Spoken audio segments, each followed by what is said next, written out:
Kumar. He'll be talking on creating global partnerships in education sector for the long-term growth. A little bit about our guest. Sujit Kumar is serving the nation and the state of Odisha as a parliamentarian member of Rajya Sabha Upper House. He is a member of Standing Committee on Rural Development and Consultative Committee for the Ministry of External Affairs. He's earlier served as the advisor in the rank of Chief Secretary to the Special Development Council of Government of Odisha. And he's also the Special Secretary of Odisha State Planning Board. Very senior policy-making positions with Government of Odisha. He's a trained engineer, lawyer, and a policymaker. He studied for the mid-career masters in public administration at the prestigious Harvard Kennedy School, Harvard University. He also has an MBA degree from Said Business School, University of Oxford, having the distinction of receiving the inaugural Skoll Scholarship for Social Entrepreneurism. He also holds 2 bachelor's degrees from India, Bachelor of Engineering BE, Bachelor of Laws LLB. A trained arbitrator, Sujit Kumar is also the founder mentor of Lex Mantra LLP, a boutique law firm focused on advisory services for startups, domestic and overseas corporations, multinational companies, and multilateral bodies. He's also an adjunct professor at Sri Sri University and advisor at Sri Sri Advanced Global Center for Indigenous Studies. Previously, he worked at the World Economic Forum, WEF, in Geneva, Switzerland, for the United Nations Development Programme, UNDP, and for Infosys Technologies Ltd in India. Sir, we are happy to have you. Welcome to IEF 2021. Thank you. Good morning, ladies and gentlemen. Am I audible? Yes, sir, you're audible, sir. Okay, thank you. At the outset, let me wish and pray that all of you stay healthy and safe in these difficult times. Let me compliment Asia Tech Journal for curating and hosting this webinar. Needless to add, it's a very important topic at any given point of time, but it has assumed particularly greater significance during these pandemic times and in the wake of the new education policy that was rolled out last year. I must thank Asia Tech Journal, particularly Mr. Asu Agrawal, for inviting me to be part of this webinar, and I profusely thank you for the same.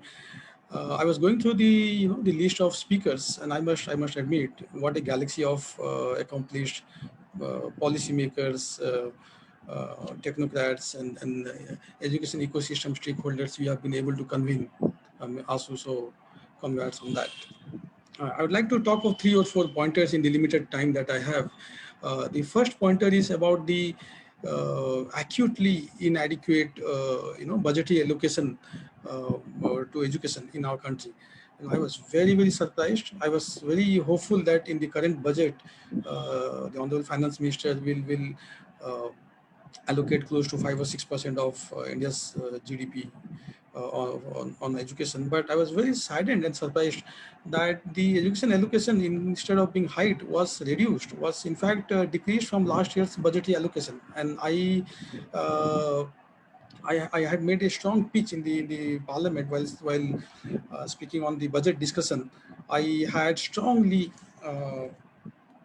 spoken about this, that in a year when we are thinking of rolling out the NEP, is it not ironical that we have reduced the education budget by 6% vis-a-vis 2021-22, right? If you remember, the Kothari Commission had way back in 1964 recommended spending 6% of India's GDP on education, right? Instead of hiking or at least keeping the budget at the same level as previous year, we reduced it by 6,000 crore. And the saddest part was, of the 6,000 odd crore reduction, 5,000 odd crore was reduced from the school education. Now, I think all of us would agree that, education is the backbone of a country, particularly school education. And what message are we giving by this, I think,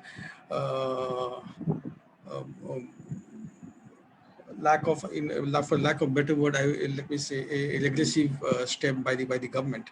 Are we not conveying the message that the government of India is not serious about education? The government of India is not serious about implementing the new education policy, right? So that's the first,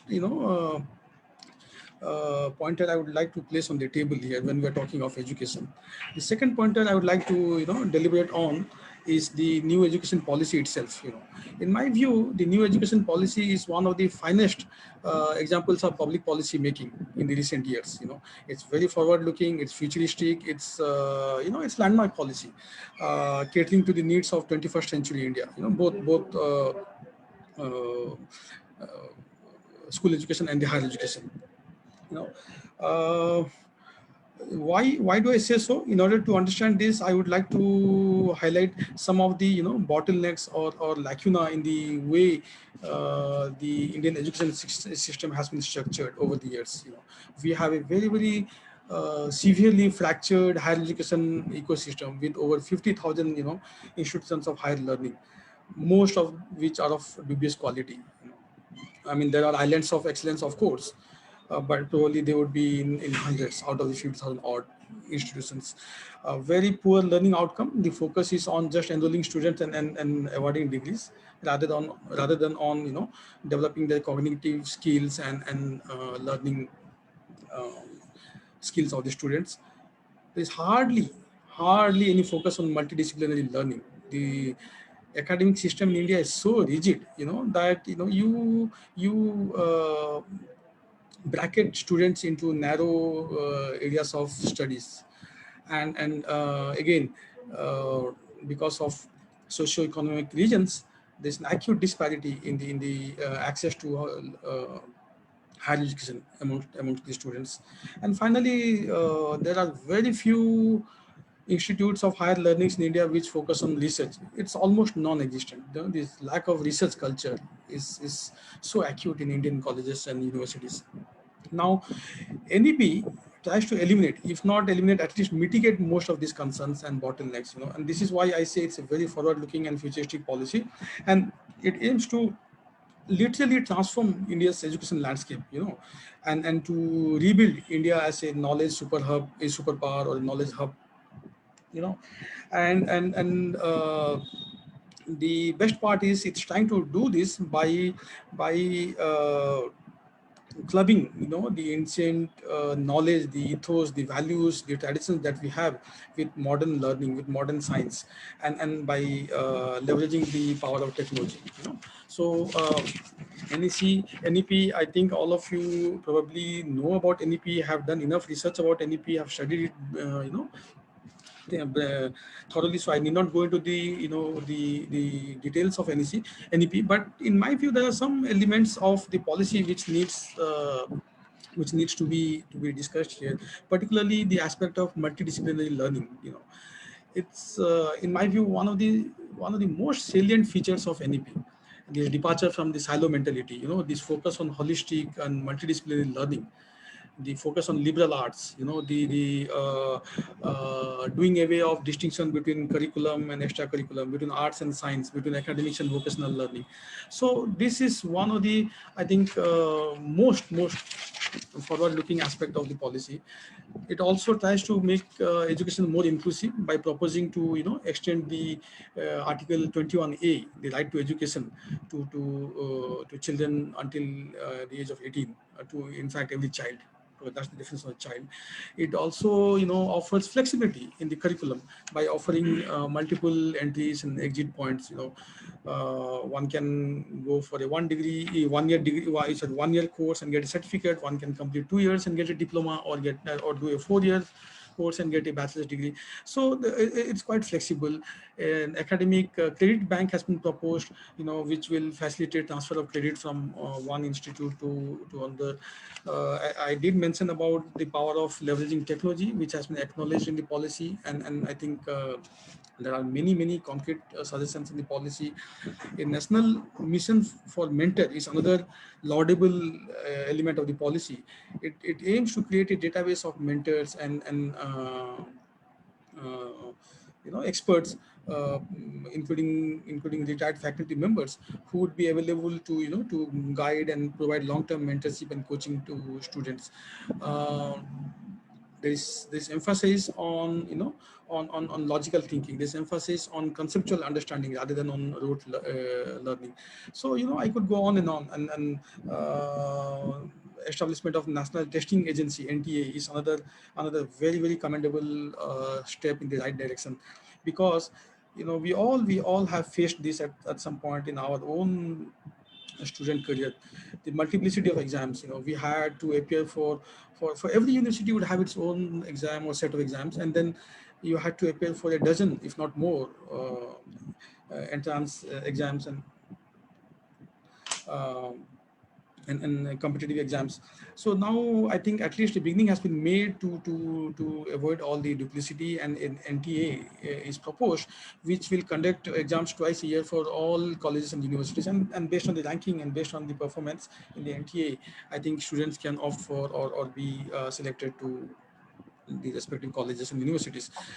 See, I do not intend to prepare a or articulate a laundry list of good things about about the NEP. Uh, you know, uh, Not everything about the NEP is laudable. There are a lot of things which need further clarity. For instance, most of the elements are not specific on the timeline of implementation. There is no mention of where the resources for implementing most of the provisions in the policy will come from. So we do have certain apprehensions, and we do have certain elements which needs further clarity. But by and large, I think after the very long period, after the very long gap, the education policy has been introduced, and I think lot of effort, lot of consultation has gone into preparing this policy, and I must compliment the present government of the day for this forward-looking policy. The third element, which I think the previous speaker, my fellow colleague, Sri Krishna ji was also mentioning, my fellow MP was mentioning, was about the access to education to the downtrodden. The, let me call it, the digital inclusion, or how to make digital learning accessible and affordable to people who are beyond the tier 1 or tier 2 cities, who are in rural and semi-urban India, or who are studying in government schools and colleges. This is of particular interest to me because I come from a district called Kalahandi in Orissa, which is fairly rural, and bulk of the people are tribal, and so this aspect of access to learning, access to education, and affordability of education is particularly prominent for me, relevant for me. In November 2019, Government of India had published a survey. I did try to find the latest but couldn't. So I'm citing the 2019 survey, but I think the message will be evident. As per this survey, only 2.4%. Sorry, I'm sorry, 4.4% of students in rural India have access to computers, compared to 23.4% for urban India, and 14.9% of rural households have internet facility, as opposed to 42% in urban India. So this is the disparity. This is the gap that we are talking about. Digital learning is not only about content, not only about world-class platform that Indian entrepreneurs and startups have been able to build. It's also about the last mile connectivity. It's also about the access to resources, which unfortunately many hundreds of thousands of students, poor students, downtrodden students, are not able to have. So, in fact, during the last monsoon session of the parliament, I had made a 0 hour submission intervention on BSNL's notification to discontinue cellular services from rural districts of India, citing revenue loss and citing commercial non-availability. And my argument was, is development only about profit and loss? Is development only about commercial viability? And on the one hand, Prime Minister Modi is talking about, digital India and digital inclusion.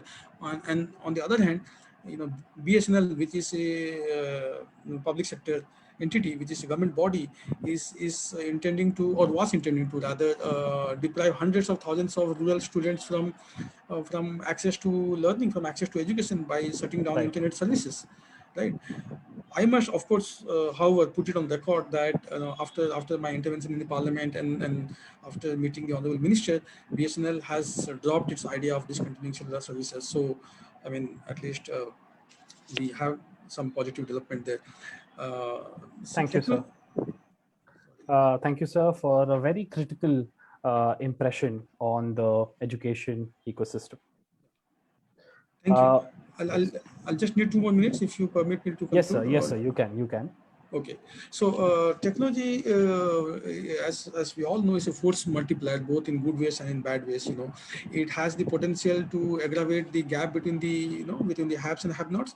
On the other hand, if we leverage it properly, it can also reduce this gap. And my appeal and urge and request to all the investors and tech entrepreneurs and tech, ed entrepreneurs convened here today is to develop solutions and products to cater to the educational needs of these rural folks, of these government schools and college students, of these have-nots, who for whom internet or technology or access to content and access to platform is still a luxury.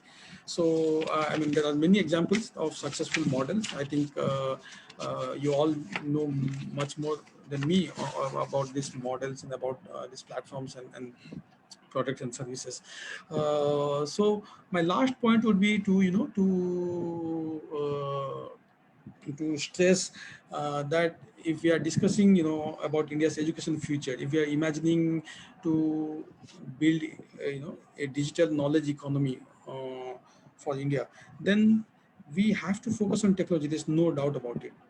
But equally, we have to also focus on the intent to make education accessible, to make education affordable, and to provide this technology to a wider canvas of students.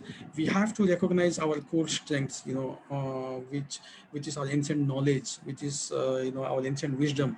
We have to recognize our lost leadership in multidisciplinary learning, which has been enshrined in our text, ancient text, and which was exemplified in the Gurukul way of teaching. So I really hope that our education ecosystem is built on these foundation pillars of accessibility, affordability, and going back to our roots. I'm very confident of India's education future. Thank you, Asia Tech Journal, for hosting this webinar on a very, very critical topic. Thank you for having me again. Thank you, sir. Thank you, sir.